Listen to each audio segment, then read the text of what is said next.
Ano po ang danger kapag halimbawa yung unang impeachment complaint na i-file, yun yung kumbaga mahinang grounds. Kasi di ba yan yung mga nagiging issues ng mga ibang sector at ng mga kritiko doon sa unang impeachment complaint na final. Wala naman yan, mahina naman yan eh. So well, hindi natin maiiwasan yung ganong perception, no? Dahil it seems na walang remedy sa ganoong mga sitwasyon. Ang minamandato lamang naman ng saligang batas ay kung na-initiate ang isang impeachment complaint at kunwari ay ito ay na-dismiss, it will also trigger the one-year bar rule according to the Supreme Court's latest decision.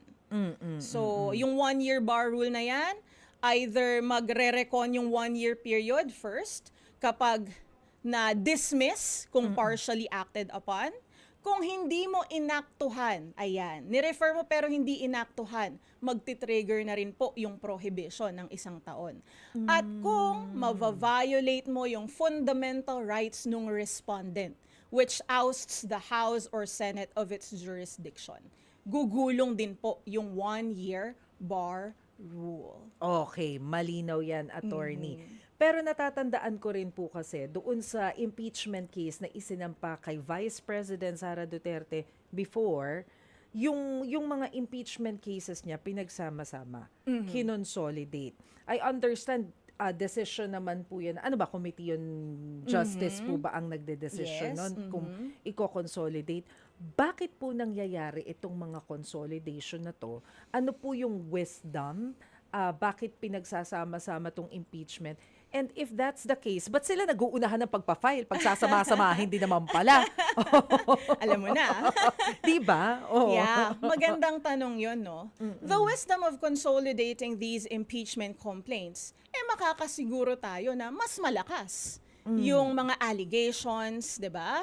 Kasi kung kunwari, yung una, mahina. Yung pangalawa, pangatlo, sufficient in form and substance naman.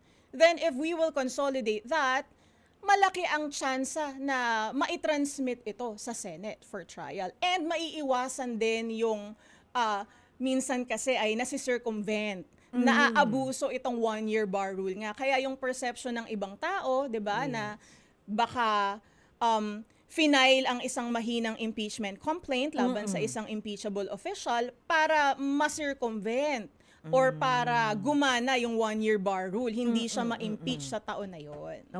So it is truly prone to abuse. So yung consolidation, that is a good, mechanism para maiwasan itong mga circumvention na ito. Mga kapatid, Cheryl Cosim po. Dito na tayo sa totoo. Dito tayo sa True FM. Mag-subscribe and follow po sa ating social media accounts. Hanapin lamang po ang True Network PH. Siyempre, kompleto yan. Nandyan po kami sa Facebook, sa Instagram, sa X, YouTube, TikTok, and podcast.